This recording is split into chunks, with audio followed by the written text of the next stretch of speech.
أعوذ بالله من الشيطان الرجيم بسم الله الرحمن الرحيم سبحانك لا علم لنا إلا ما علمتنا إنك أنت العليم الحكيم واعلموا أنما غنمتم من شيء فأن لله خمسه وللرسول ولذي القربى واليتامى والمساكين وابن السبيل إن كنتم آمنتم بالله وما أنزلنا على عبدنا يوم الفرقان يوم التقى الجمعان والله على كل شيء قدير. سورة انفال 2 سے ہو پاولیس کے ویلتنا او وجه ذکر کړي د پاره د داوی چې الانفال لله والرسول او پنځه قوانین ذکر کړل د پاره د مجاهدینو چې هغه قوانین متفرع په هغه پنځو صفاتو باندې چې کوم په اول د صورت کې ذکر وو. دې ځاینا دویمه حصہ د صورت شروع کیږي او پدې عیسا کې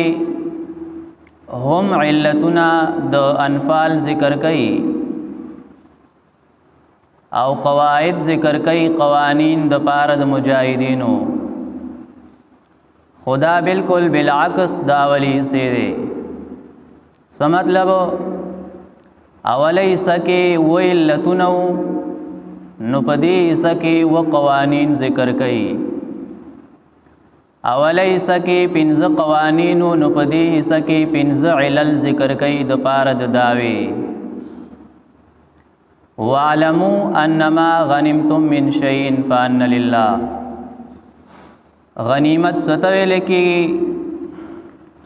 چې د کافرونو په جنگ کې کمال وګټل شي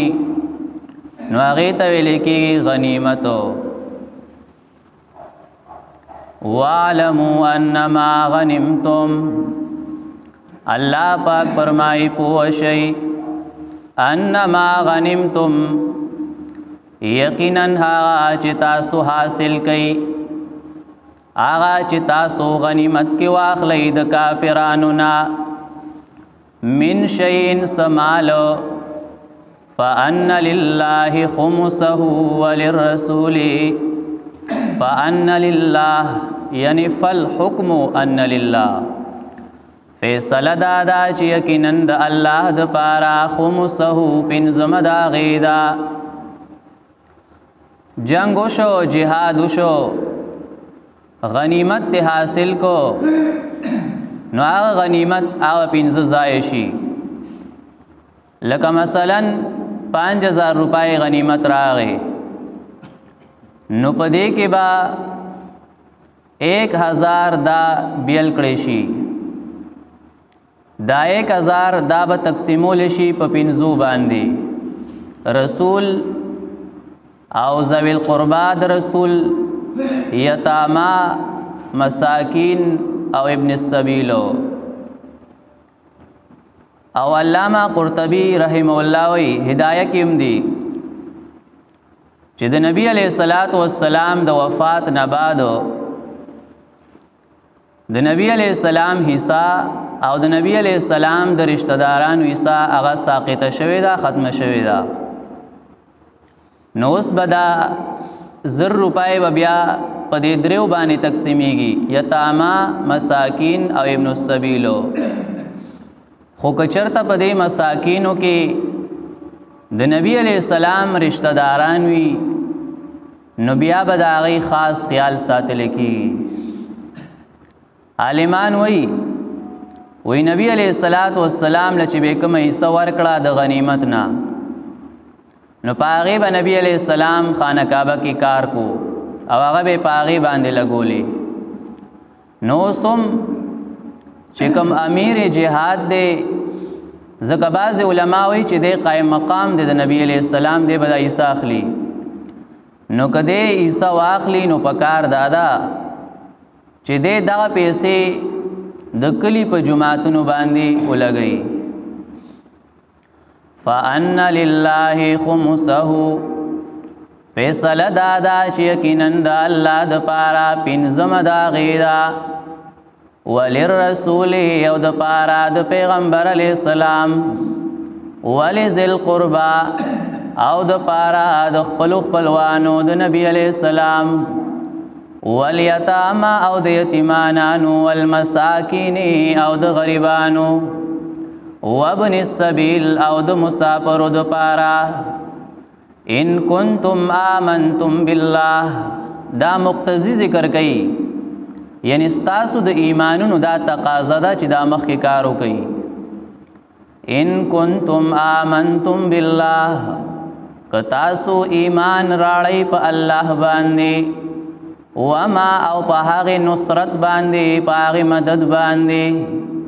انزلنا علی عبدنا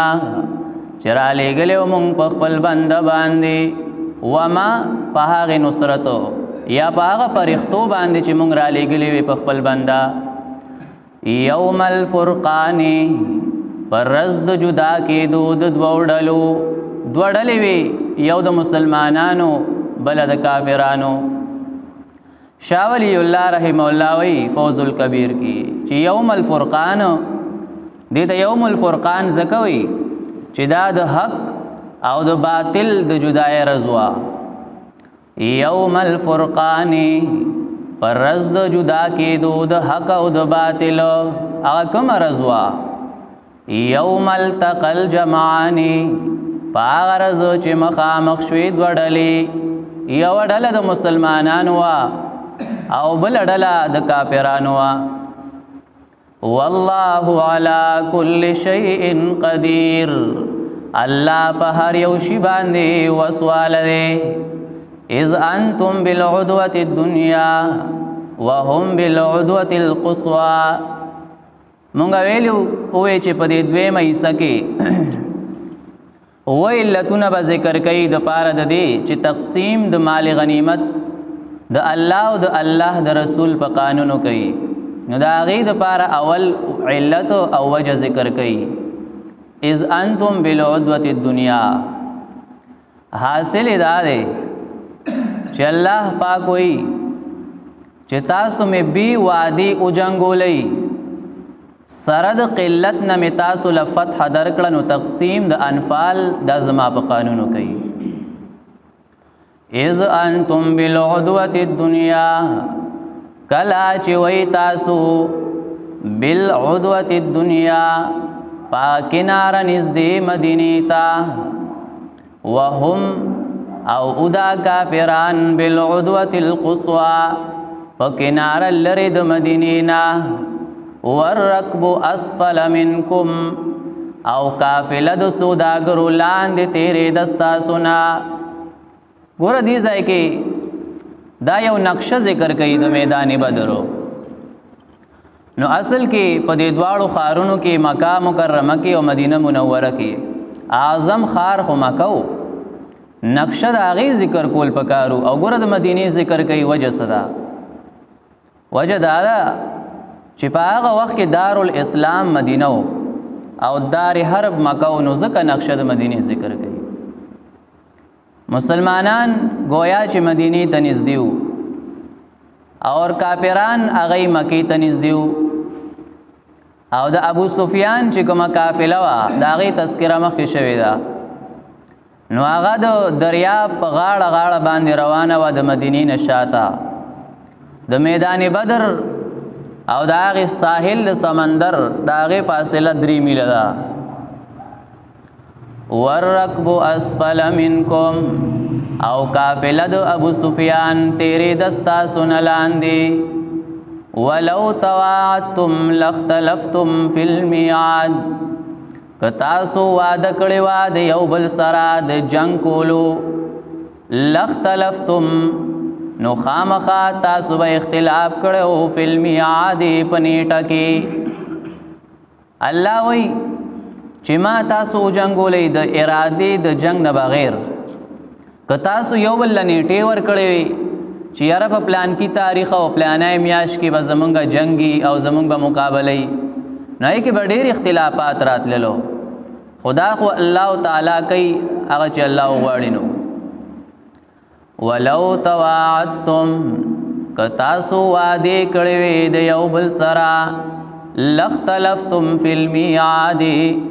خامخا اختلاف پکړه او تاسو په نیټه کې میعاد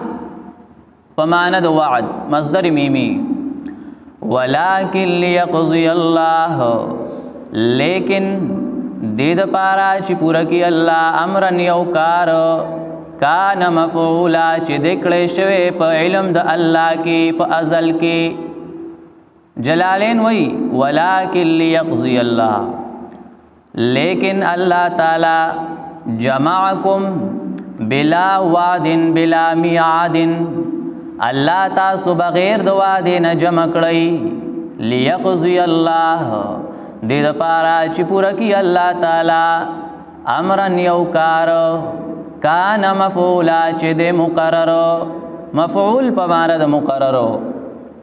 هغه کوم یو کار دی چې مقرر دی مفسرین وایي هغه خذلان د کافرانو دی شرمول د کافرانو هغه نصرت د مؤمنانو دی فتح د مؤمنانو د الله د اراده وا چې بغیر د وعدو نه تاسو یې وجنګولئ دغه کې حکمت داو چې الله د خپل کارو کې چې هغه د الله په علم کې شوی وو چې هغه خذلان د کافرانو او نصرت د مؤمنانو لیهلک من هلک عن بینة ویحیی من حی عن بینة هلاکت او حیات په دوه قسمه لیهلک من هلک دې د پاره چې کافر شي من هغه څوک هلک چې کافر شوی دی عن بینة پس تو واضح کې دلو د دلیل نه ویحیی او مسلمان شي من هغه څوک حیا چې مسلمان شوی دی عن بینة رستو د ښکاره کېدلو د دلیل نه یا لیهلک من هلک دا معنا دې دپاره چې تباشي من هغه څوک هلک چې کافر شوی دی عن بینة رستو د ښکاره کېدو د دلیل نه ویحیی او عزت منشي من هغه څوک حیا چې مسلمان شوی دی عن بینة رستو د ښکاره کېدو د دلیل نه وان الله لسمیع علیم یقینا الله تعالی خامخا اوریدونکې پوه ذات دی اذ یریکهم الله فی منامک قلیلا دا دوی ملت ذکر کوي د پاره د تقسیم د انفالو حاصل دا دی الله پاک وی او ګورا ما تاسو باندې احسان وکړو په خوب کې می دا کافر تاسو ته لک کار کړلو تاسو لمې سره د قلت نه فتح درکړه نو تقسیم د مال غنیمت زما په قانونو کوي نبی علیہ الصلوۃ والسلام خوب لیدلو د جنگ شروع کېدو نه مخکې چې دا کافران وته الله ډیر لک کار کړل نبی علیہ الصلوۃ والسلام چې پاسې دو صحابه کرام ته وی دا خو یو موټه خلق دی لک خلق دی او په دې کې حکمت داو چې دا خوب وته الله خو کنه یو حکمت خداو چې دا صحابه کرام راتیز شي په جهاد او دویم دا چې دا کافرانو دای خو چې کم دی حقیقت کې ولک کنا چې د دینه هغه مرداران لري کې 70 پکې مردار شوی او 70 پکې قیدیان شوی او نور چې کم د چا په قسمت کې اسلام راړلو هغه تلری کې نو بیا لک پاتې کیږي نو اصل کې حقیقت ته اشاره ده اذ یریکهم الله کلا چې اخول تا تدی الله فی منامکا په خوب ستا کې قلیلا لګو ولو اراکهم او کو خولی وی دیتا تا کثیرن ډیر لفشلتم نو خامخا تاسو به همت شوی وی فشل تاسو با کمزوری شوی وی ګور لفشلتن وی مخکی اراکا یوریکا منامکا خودی ځای کې لفشلتن وی لفشلتم وی زکه پیغمبر به همت کیږي نه ولتنازعتم فی الامر او خامخا اختلاف پکړو تاسو فی الامر پکار د جهاد کې ولکن الله سلم لیکن الله بچو ساتلې د به همتاینهم او د اختلاف نهم انه علیم بذات الصدور یقینا د الله په دې بذات الصدور پسینو والا باندې و اذ یریکموهم او کلا چې خود لشو تاسو تدی اذ التقیتم کلا چې تاسو یو مخامخ شوي یو بل سرا فی اعینکم پسترګو تاسو کې قلیلا لګو ویقللکم او لګی کړی تاسو فی اعینهم پسترګو د کافرانو کې